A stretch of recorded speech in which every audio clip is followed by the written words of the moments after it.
Olá, estamos de volta com o Judiciário em Evidência. Nesta edição, vamos falar sobre o transtorno do espectro autista. Nossos personagens contam das conquistas, das dificuldades e da convivência em sociedade. Especialistas explicam como se deve agir diante de pessoas com autismo, quais as características e os tratamentos. Além disso, vamos saber como é a luta de autistas, familiares, amigos e profissionais que atuam diretamente para assegurar direitos. A inclusão, a acessibilidade e a redução das desigualdades estão no planejamento estratégico do Tribunal de Justiça do Ceará para 10 anos. O plano foi construído em sintonia com a Agenda de Desenvolvimento Sustentável da ONU. Abraçar as causas de interesse público também faz parte do trabalho, e o autismo é uma dessas lutas. Segundo a ONU, 1% da população mundial tem transtorno do espectro autista. Considerando essa estimativa, o Brasil, com 212 milhões de habitantes, possui cerca de 2.120.000 autistas. Olá pessoal, sejam bem-vindos ao terceiro episódio da série falando sobre espectro autista. Para quem não me conhece, eu sou João Victor Ipirajá, sou autista, sou ativista da causa da neurodiversidade. A intimidade com as câmeras é recente. Com muita dedicação, o João Vitor tem superado as dificuldades de comunicação e utilizado as redes sociais para interagir com outras pessoas sobre um tema importante, o TEA, transtorno do espectro do autismo. Estudante de Engenharia da Computação no Instituto Federal de Educação, Ciência e Tecnologia do Ceará, ele passou a se interessar mais sobre o assunto no início de 2020, quando recebeu o diagnóstico de autismo. Eu não conseguia me inserir de uma forma assim tão plena na sociedade em geral, nas relações sociais. Sempre era muito confuso para mim, né? A parte sensorial, que para alguns do espectro é bem confuso, para mim era na época, né? E durante todo esse processo, né, tinha também as crises, né, e os STIs, as estereotipias que vinham, que eu sabia que tinha algo de diferente nessas manifestações, mas eu não sabia a causa, até porque eu não tinha um diagnóstico. A mãe de João Vitor, Nájila, que é terapeuta ocupacional, conta que sempre notou algo diferente no filho. Ela passou quase 2 décadas em contato com diversos profissionais, inclusive uma psicomotricista, na fase da alfabetização, que entregou outro diagnóstico. Disse que ele tinha dislexia. No caso, né, a troca das letras, né, dos fonemas, mas que isso, com o tempo, ele iria se adaptando. E foi o que aconteceu. E aí mascarava sempre esse diagnóstico. Eu, como terapeuta, eu dizia, meu Deus, mas tem alguma coisa esquisita. Agora, o que seria? O que eu poderia ver? Então, eu sempre procurava estimulá-lo muito. O neuropediatra André Cabral explica que o diagnóstico precoce é importante para o tratamento. Fatores genéticos devem ser considerados, além de outros sinais que os pais podem observar desde os primeiros meses de vida. Eu posso ter um bebê que não fale, mas que não vai fechar o diagnóstico do espectro autista porque ele se comunica bem, porque ele consegue entender e atender bem tudo que eu peço, porque ele consegue, através da mímica, através do apontar, indicar bem aquilo que para ele é importante. E para esse garoto, a gente vai pensar em alterações próprias da fala, mas não necessariamente da linguagem, como se encaixa o espectro autista. O transtorno do espectro do autismo, ele se trata dessa forma, e a gente chama de transtorno, sempre que uma característica nossa nos traz um prejuízo. Aí a gente classifica como transtorno. E a gente classifica como espectro, porque é um espectro muito amplo, um conjunto de características muito variável, e aí sim, do autismo.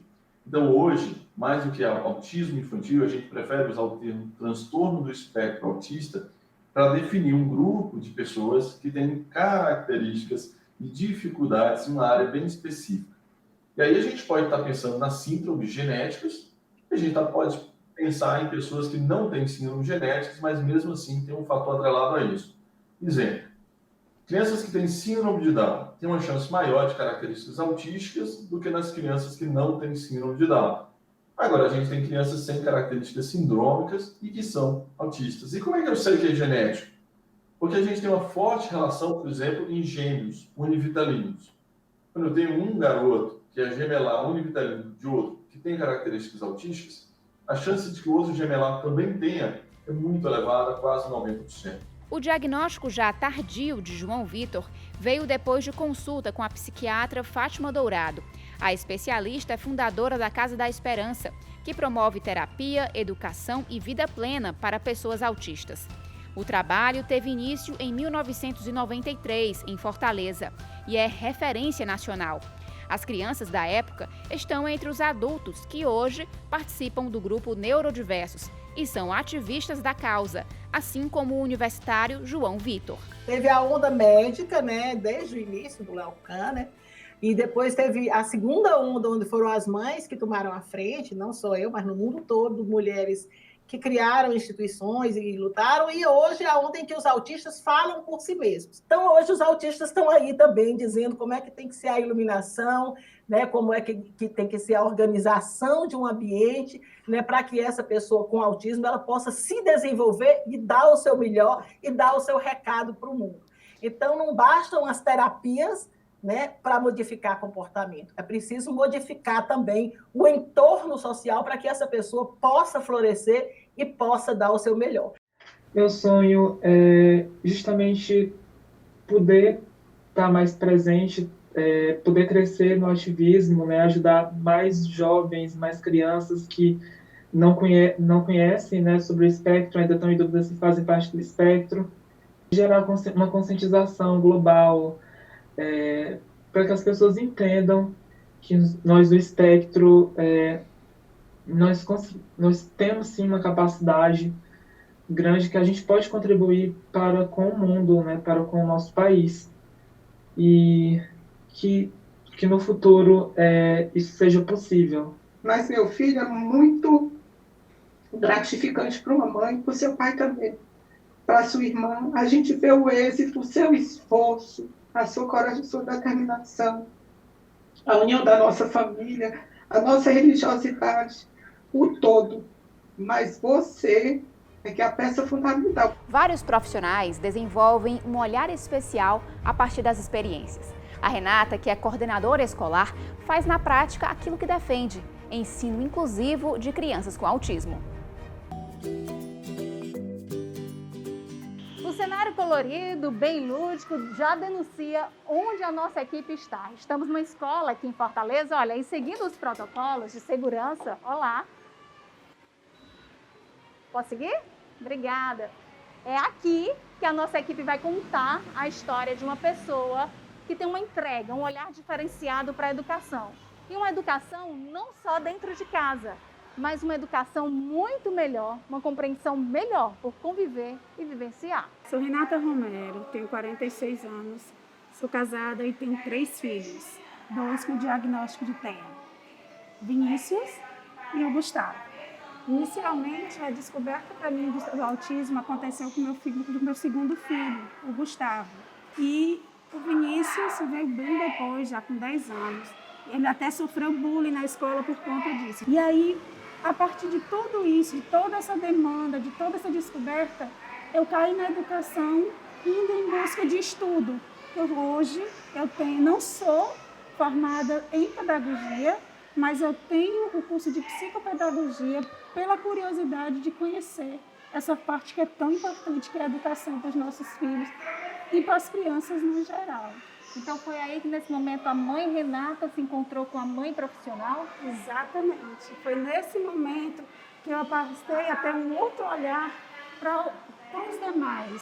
Você acredita então que esse olhar, essa sensibilidade faz um diferencial no cenário escolar? Faz, muito. Infelizmente, hoje a gente se depara com muitas crianças com vários tipos de diagnóstico. E o que me deixa muito triste é a gente, quanto educadora, quanto participante desse nível, desse núcleo que é a educação, quando a gente se depara com aquele pai que a gente chega para comentar, pedir uma ajuda, até porque teu filho está pedindo socorro e ele não consegue enxergar. Aí entra justamente a mãe Renata, que chega para conversar com o paizinho da escola, com aquela criança, aquele contato, porque já deixou de ser o lado profissional para você poder abordar uma família.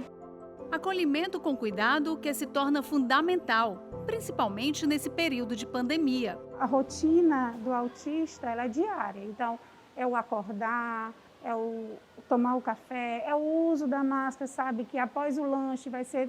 Então, assim, acaba que é um pouco mais tranquilo, até mesmo para eles, devido à rotina que eles têm, devido a uma regra, né? Eles trabalham muito com regra, muito com combinado. Então, a gente está conseguindo, sim, fazer esse protocolo. Com dedicação, Renata cria vínculos para a vida e reconhece que educar vai muito além do ato de transmitir conhecimento. A educação transforma. Transforma. Como transforma? E essa transformação também aconteceu dentro de casa. Hoje, Vinícius está com 18 anos, passou no vestibular, fazendo Unifol, curso de Direito. E o Gustavo está no 8º ano do Ensino Fundamental 2. Então, eu sou muito feliz em trabalhar com a educação. Eu sou muito feliz em ter os meus filhos. Eles me ensinam diariamente o que é ser mãe de um anjo azul. Porque eles são meu anjo, eles conseguem me dar um outro olhar de vida. Com eles eu aprendi a amar mais, a cuidar mais, a ensinar mais, a ser feliz. A acessibilidade encontrada na Renata também é visível em outra família. Estamos no bairro Monte Castelo, em Fortaleza. E é aqui que a nossa equipe vai mostrar uma família que mergulhou no aprendizado contínuo.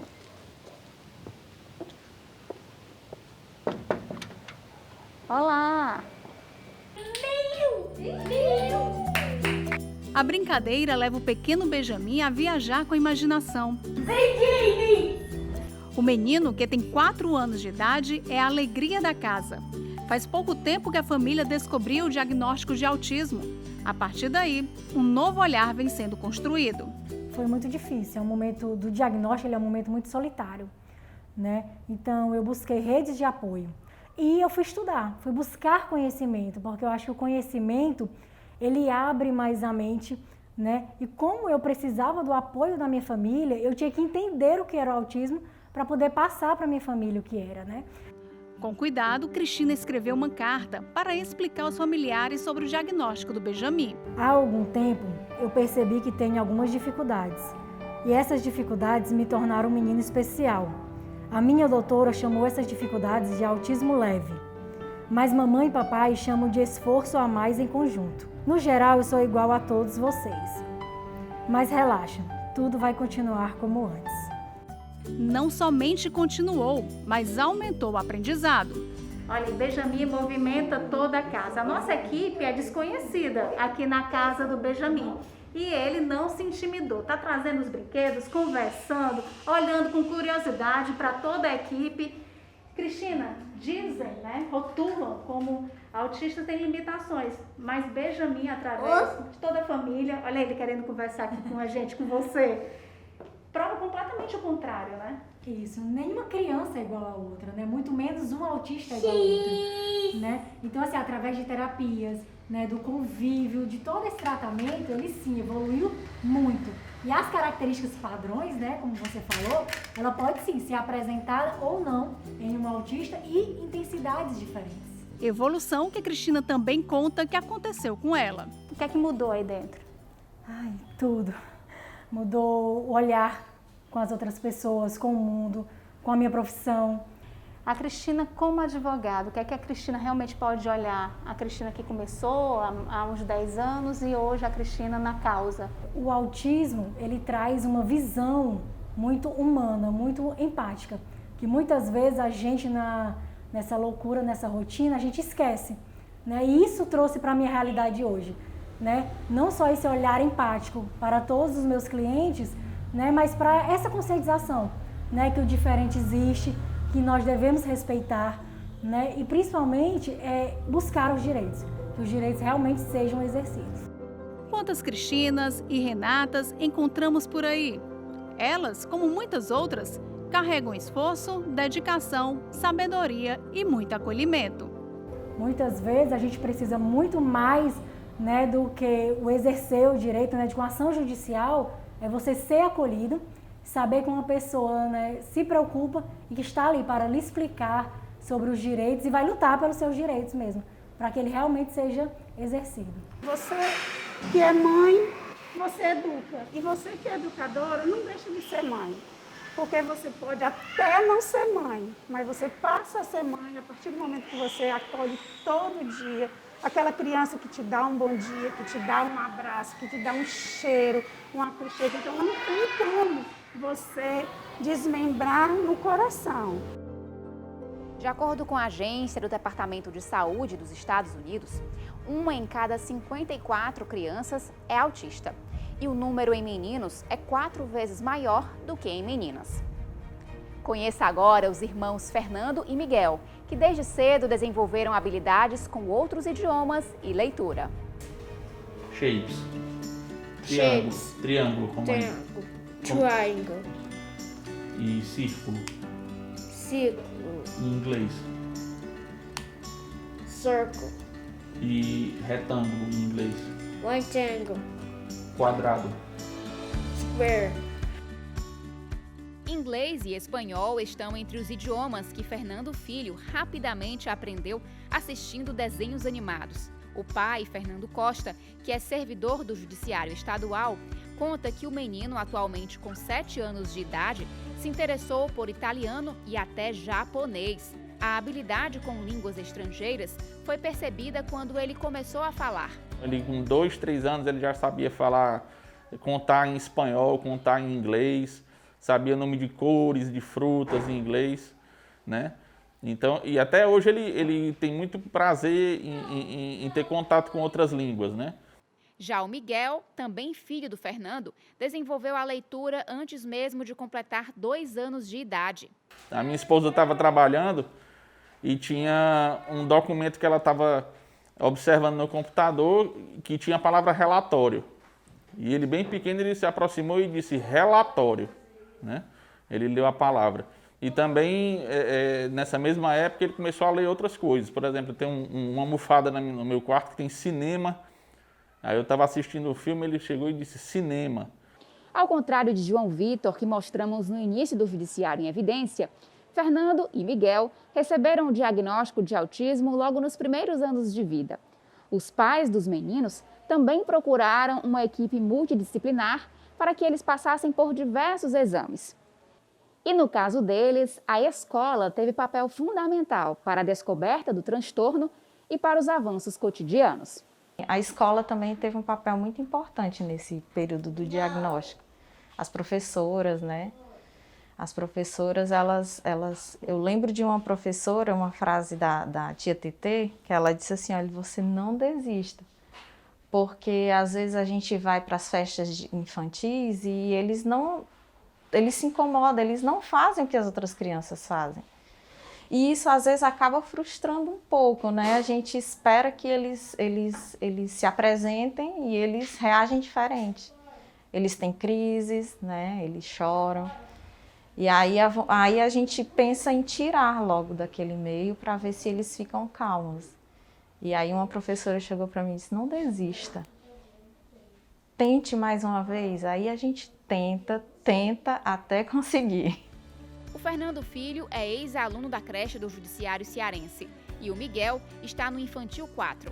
Dos 112 alunos da escola, 5 integram o espectro autista. Assim, a gente tenta trabalhar com muita empatia, muito amor, muita paciência, muita dedicação, né? E um olhar único para a criança. Ver a criança que aquele mundo é o mundo dela e, assim, criança de modo geral, né? A gente tem que ter esse olhar individual, né? Esse olhar com carinho, com amor e com muita dedicação.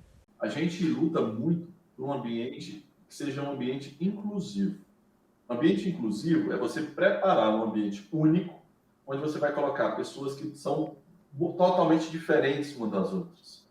Então, eu tenho uma criança com dificuldade motora, eu tenho uma dificuldade na linguagem, eu tenho uma criança que não tem dificuldade motora nem de linguagem, mas é filho único e socialmente é menos habilidoso. Eu tenho uma que não tem nenhuma dessas e ela é super agregadora, que ela vai conseguir juntar todo mundo.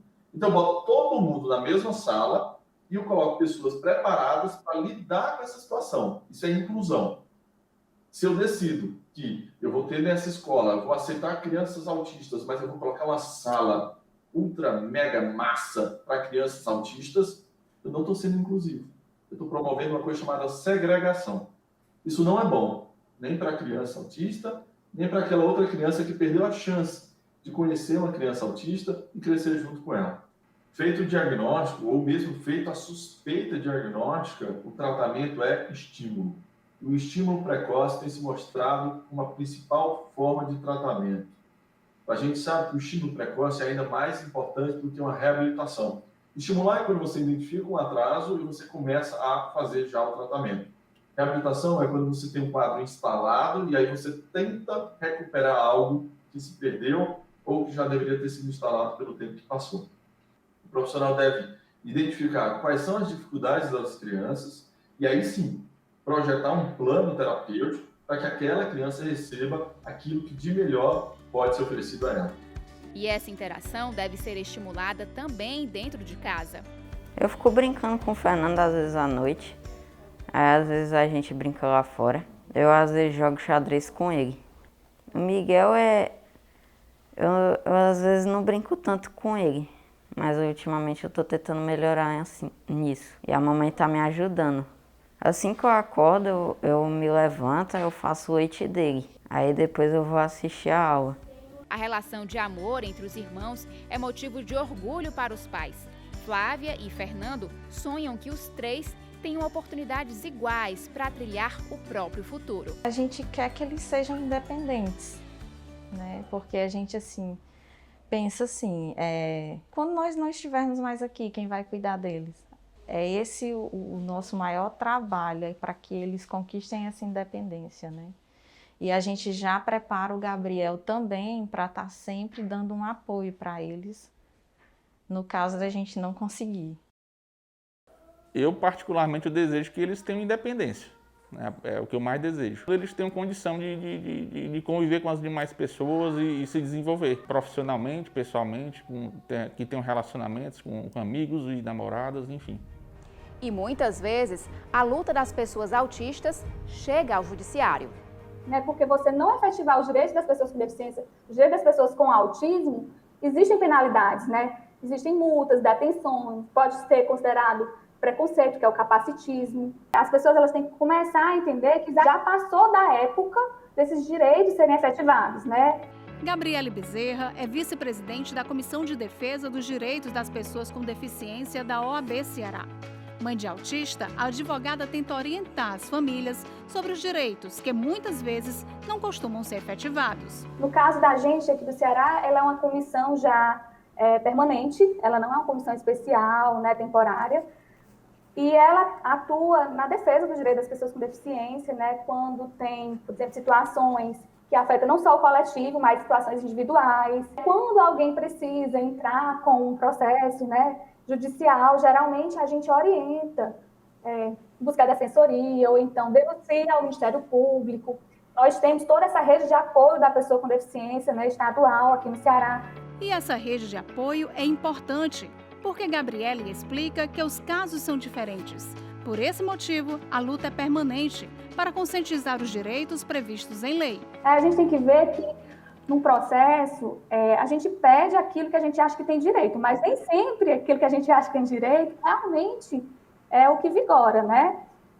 O que mais as pessoas judicializam, né, em relação ao autismo, que a gente ainda está tentando lutar para que isso se normalize, é na questão da educação, a inclusão, existem muitos negativos de matrícula. A gente não orienta a judicializar porque, enfim, às vezes é a única forma, né? Mas as pessoas têm que começar a normalizar isso, né? A efetivar esses direitos e a buscar o Estado, políticas públicas que realmente efetivem esses direitos que estão preconizados, tanto na Convenção quanto na LBI. Quem quiser ter essa orientação da comissão, ela procura através de quê? Quais os contatos? Bem, tem o e-mail da comissão, né, também, se você entrar em contato com a OAB, ele dá esse e-mail, até dá o telefone da gente diretamente, não tem problema, a gente conversa, porque a gente sempre procura realmente orientar. A informação e o conhecimento sobre o autismo são fundamentais. O Tribunal de Justiça do Ceará realiza campanhas para mostrar a importância da inclusão das pessoas com autismo na sociedade. O respeito se encaixa aqui. Compreensão combina com a gente. Empatia não pode faltar. Para completar, é preciso mais inclusão, porque combate o preconceito, a segregação e a violência e nos ensina que é possível aprender com o diferente. E pensando sempre em se colocar no lugar do outro, você lembra da Cristina, mãe do Benjamin? Cristina percebeu que o aprendizado dela, de toda a família, deveria ser repassado. Como advogada ativista, Cristina não perde tempo. Durante a noite, ela faz lives, uma forma de se conectar com as pessoas e conscientizar sobre os direitos. Exigir o direito não é pedir favor, é sim o exercício da cidadania. Olha, depois de 1 hora de duração, a live está sendo finalizada aí no 3º turno da Cristina. A gente vai interrompendo um pouquinho. Cristina, com licença. Quando é que você percebeu que essa sua ação, esse ato aí, poderia ter diferença na vida das pessoas? O autismo, ele também mudou a minha forma de ver e exercer o direito. E eu percebi em conversas com outras mães que elas tinham muitas dúvidas a respeito do direito dos autistas. Mônica, João Vitor, Fátima, André, Fernando, Miguel, Cristina, Renata e Gabriele. Ao invés de focarem nas limitações, eles dão visibilidade à causa. Com muito amor e responsabilidade, o olhar deles é sempre de levar informação. E assim vão quebrando preconceitos e barreiras. Todos só querem que os direitos sejam respeitados e, claro, ser felizes. E o programa termina aqui. Você pode assistir novamente no nosso canal no YouTube. Muito obrigada pela companhia e não perca o próximo Judiciário em Evidência.